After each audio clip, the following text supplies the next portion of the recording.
Alors bonjour à toutes et à tous, on se retrouve pour un petit focus sur les particules. L'idée c'est de faire un point sur ce qu'on a déjà vu au cours des leçons précédentes, mais là on en est à la leçon 6, donc ça me semble important qu'on puisse bien comprendre la fonction de ces particules, d'autant plus que, on s'en est rendu compte, ce sont des points de repère importants dans la compréhension du texte. Et même avant la compréhension du texte, des points de repère pour à peu près comprendre comment le texte s'articule. D'où l'idée de revenir donc sur ces fonctions, parce qu'on ne va pas arrêter de les voir, les particules, mais on ne va pas non plus arrêter de découvrir leurs nouvelles fonctions. Donc pour l'instant, c'est une approche, on va dire, simplifiée, mais voilà, ça nous permet d'avoir quelques éléments clés de compréhension. Alors, tout d'abord, je commence avec le génitif, comme vous le voyez ici à l'écran. Alors, le génitif, on en a parlé comme étant ce qu'on appelle un delta, c'est-à-dire un son qui lie. On retrouve ce terme ici, delta, delta ou delta. Et c'est pour dire qu'on va placer, globalement, et oui, même tout le temps, on va placer le génitif, cette particule, entre des mots ou des groupes de mots. Alors, ce n'est pas directement dit ici, parce que ça, c'est la théorie de Tony Duff. Tony Duff revient sur le côté purement grammatical du génitif. Donc, d'abord, ce qu'il nous dit ici, et c'est important, il nous dit qu'elle a 5 formes. Et ces 5 formes, on va les retrouver et on va les utiliser en rapport avec ce qui précède. On pourrait dire qu'il y a une forme d'accord. La chose la plus fréquente qu'on peut rencontrer, c'est une différence entre ça, ces 3 premières, et puis ça.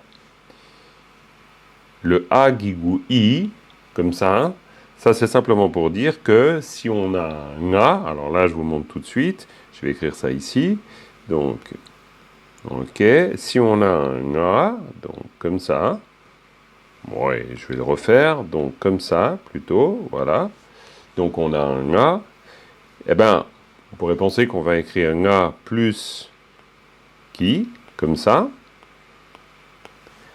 Ben, en fait, pas vraiment. C'est pas faux, hein. Et parfois, ça pourrait éventuellement se voir. Mais ce que l'on va faire, dans ce cas, on va utiliser A plus A guigou I. Et donc, ça va donner Nge. C'est pourquoi, je reviens ici à la théorie, c'est pour ça qu'on voit plusieurs formes ici. D'accord ? Donc, ces formes, elles changent. C'est pour ça qu'on parle de cette particule génitive comme une particule morphologiquement variable. Elle varie en fonction de ce qui précède, de ce qui est écrit. Là, par exemple, on voit ici, et ça c'est un exemple pris directement dans cette partie d'explication, on voit delweda. Donc là, si on a un pas qui se prononce wa, c'est la dernière syllabe, mais là on ne fait pas de la lecture. Simplement delweda, c'est-à-dire delwa yida. Mais plutôt que de dire delwa yida, on dit delweda. Ça c'est quelque chose, vous allez l'apprendre simplement à force de le pratiquer et l'entendre. Mais ce qu'il faut retenir, c'est surtout ce côté, je le répète, morphologiquement variable, qui fait qu'on a 4 fonctions. Plutôt 5 formes, désolé. Maintenant, ce qu'il faut aussi retenir par rapport au génitif, c'est qu'il nous permet d'établir, on le voit, on parle de liens, il nous permet d'établir des liens entre des choses. Alors là, il y a des petits exemples très simples de ces liens qu'on peut faire. Là, par exemple, nge kushu. Alors quand on dit nge kushu, simplement ça veut dire ma pomme. Donc le lien, on l'établit entre, eh bien, c'est clair, entre pomme, ici, kushu, et puis nga. Et donc, on a notre génitif ici, qui est marqué avec du jaune, et qui permet de faire le lien entre ça et ça. Voilà. Donc, nge kushu, ça veut dire la pomme de je, la pomme de moi. Donc, ça me permet, dans ce cas-là, de développer, en l'occurrence, un lien de propriété, on pourrait dire, d'appropriation. Donc, le rapport entre toujours ces deux mots, ou plutôt mot, groupe de mots qu'on a là, donc la formule, ça serait ça. Donc, le rapport, c'est déterminant, déterminé. C'est-à-dire que la pomme, elle est déterminée par je. c'est pas la pomme de quelqu'un d'autre, c'est la pomme déterminée par je. Donc la pomme de je. Donc ma pomme. Pareil ici, nge lakpa, c'est la même structure, hein, c'est toujours un mot groupe de mots, et puis le génitif au milieu, et puis ensuite le mot groupe de mots. Donc nge lakpa pour dire la main. Kong ki li. Alors là, on peut se dire, tiens, pourquoi cette fois-ci sous cette forme? C'est ce que je vous ai expliqué avant. En fait, ça s'explique très bien. Pourquoi? Parce que, en fonction de ce qui précède, c'est-à-dire nga, hein, kanaro ko nga kong, kong c'est il, donc kong ki li. Alors, ça, encore une fois, je reviens là-dessus, ces formes qui sont variables, en gros, il y a deux choix. Soit vous les apprenez à force de voir, et puis petit à petit, voilà, ça rentre, et puis vous vous en rendez compte. Soit vous l'apprenez par cœur, c'est possible aussi. Mais moi, j'aurais tendance à penser, à moins que vous soyez vraiment mordu et que vous ayez envie de creuser le sujet, apprenez-les plutôt au fur et à mesure que l'on verra le texte, parce que l'idée, notre but, c'est quand même celui-là, c'est de continuer à surtout essayer de comprendre le texte, en tout cas d'avoir une certaine explication au niveau du texte. Donc voilà, vous avez compris, nge, et puis hop, ici, si je veux dire kushu, donc hop, je rajoute un mot, hein, voilà, ku, et puis ensuite, shu. Donc ips, tac, et tac, comme ça. Voilà. Par exemple. Ok, donc ça, on a compris pour, en tout cas j'espère, hein, pour le génitif. Encore une fois, peut-être une chose pour le génitif, donc on a vu, ça permet de faire des liens, donc nge, kushu, des liens qualifiants en quelque sorte, c'est-à-dire ou déterminants, hein, déterminé par je, mais dans le cas de, par exemple, restaurant chinois, c'est la même chose, c'est-à-dire gami sakang. On aura ici, on mettra donc shin, gami, le génitif, et puis ici sakang, c'est-à-dire le restaurant de Chine ou de chinois. Donc le restaurant chinois, c'est gami sakang, par exemple. Donc voilà. Mais ce qu'on doit retenir, c'est vraiment cette structure. Ça, c'est important. C'est cette structure-là. Et en comprenant bien que ici, ce mot, c'est mot ou groupe de mots, et puis ici, c'est mot ou groupe de mots. Donc on fait un lien entre les deux. Voilà. Ensuite, deuxième petit focus, c'est la particule qu'on appelle oblique. C'est une drôle de chose, mais c'est en fait le datif locatif, de nouveau composé de 7 connecteurs variables. C'est-à-dire qu'au départ, c'est là, hein, ça c'est on pourrait dire la particule la plus fréquente et celle qu'on pourrait dire être de base, et puis ensuite, elle se transforme, on voit les 7 formes. Su, ra, ru, tu, na, la, tu. Les 7 formes. Ce qu'il faut, alors elle a de nombreuses fonctions, on ne va pas tout regarder. Ce qu'il faut surtout retenir ici en termes de fonctions, je pense, c'est que cela indique un bénéficiaire ou le lieu d'une action. Ça, pour nous, c'est très utile. Alors, quelques exemples extrêmement simples. Quand on dit « chacun la dogieux ». Chacun la dogieux, chacun c'est le temple. Là, ça veut dire vers le temple, au temple. Donc, on voit bien que ça marque le lieu. Dogieux, je vais, tout simplement. Là, je ne m'éternise pas sur dogieux. Pourquoi? Parce que jo, c'est le verbe aller, on est d'accord, mais ici, c'est une terminaison verbale.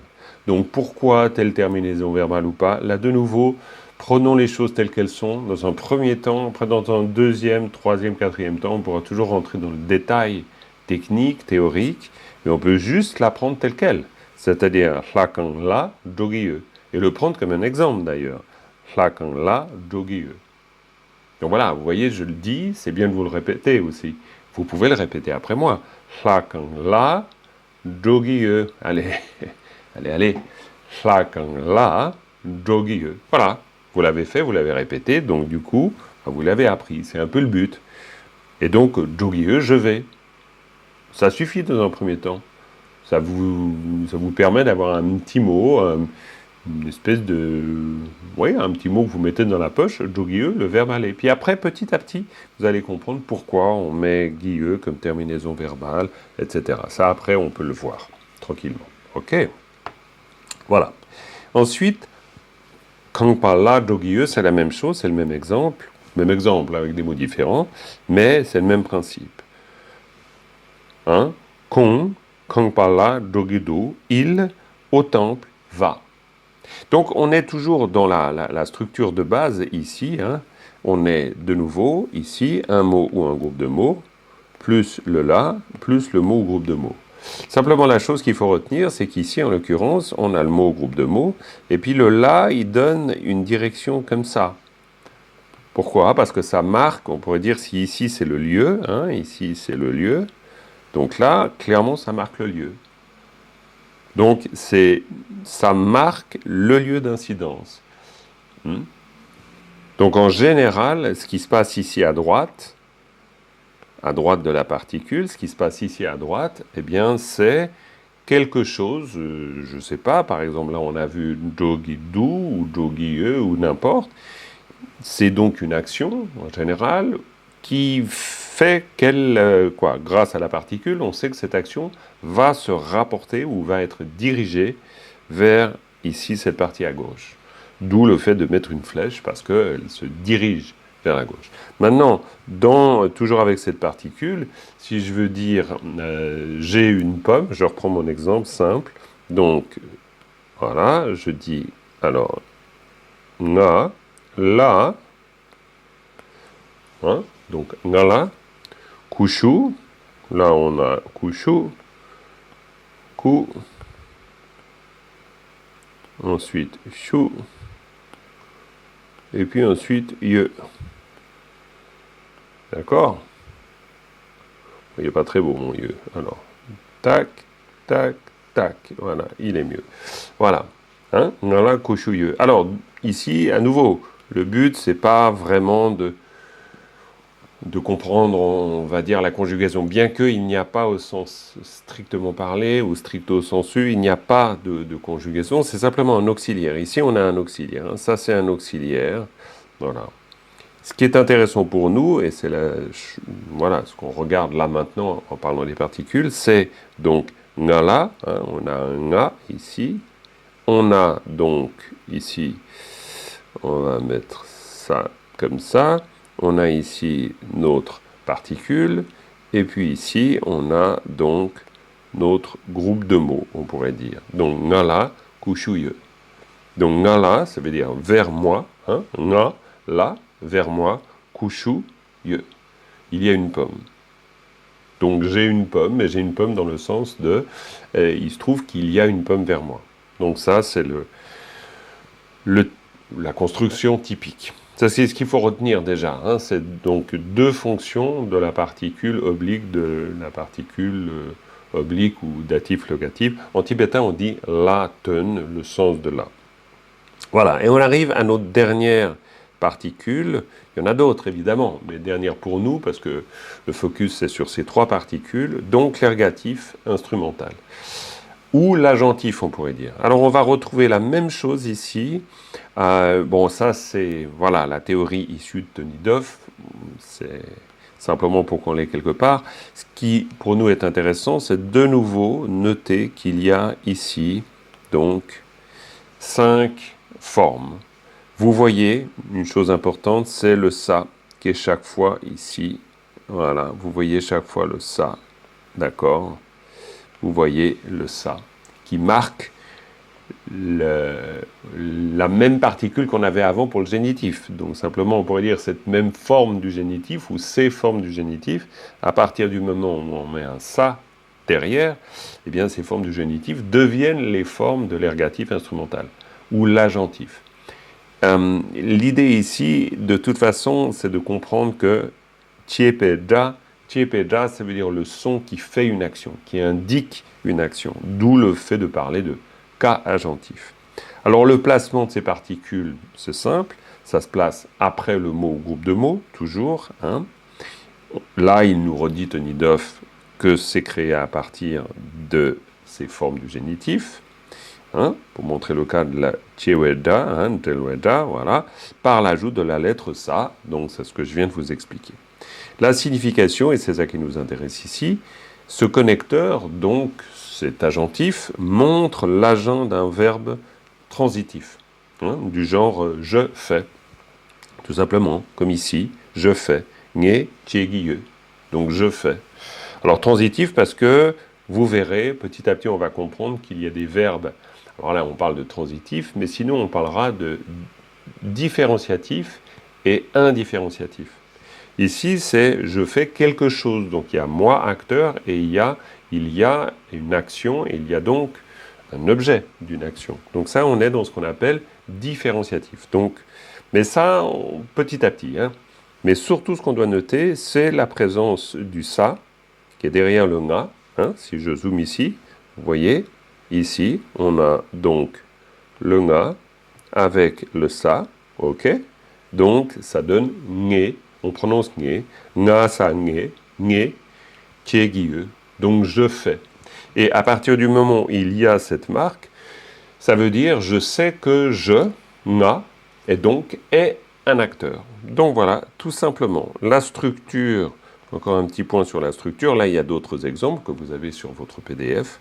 Et puis la structure, je vous la redonne, comme ça vous voyez bien, c'est donc un mot, ou un groupe de mots, de nouveau pareil, marqué par la particule, et puis ensuite un mot ou groupe de mots. Donc par exemple, ici, je parlais de donc nga, hein, plus la particule, ça, et puis ensuite, donc là, on a mot, la particule, et puis ici, groupe de mots, par exemple, tchegiye, je fais. De nouveau, c'est comme jogiye ou jogidu, là on l'apprend tel quel, tchegiye. Donc voilà. Donc la clé des particules, c'est de comprendre que vous avez toujours un élément, ici, à gauche, une particule, et puis là, il y a une forme de lien. Alors parfois, ce lien, c'est un lien qui, comme dans le cas du génitif, c'est un lien qui relie, donc tac, tac. Parfois, c'est un lien qui marque une incidence, d'accord? Et parfois, dans le cas de l'ergatif instrumental, c'est un lien, on pourrait dire, dans ce sens. C'est-à-dire que c'est, grâce à la particule, on sait que c'est ce qu'il y a à gauche qui a une action sur ce qu'il y a à droite. Donc voilà, on a terminé. Là, dans le PDF, il y a un petit rappel sur la construction. Donc mais là, vous le verrez très simplement. Donc voilà, donc là, je peux juste faire comme ça. Hop, hop, hop, hop, hop. Fin. Voilà. Et c'est la fin de ce petit focus sur les particules. Alors bonne étude et puis à tout bientôt. Bye bye. Au revoir.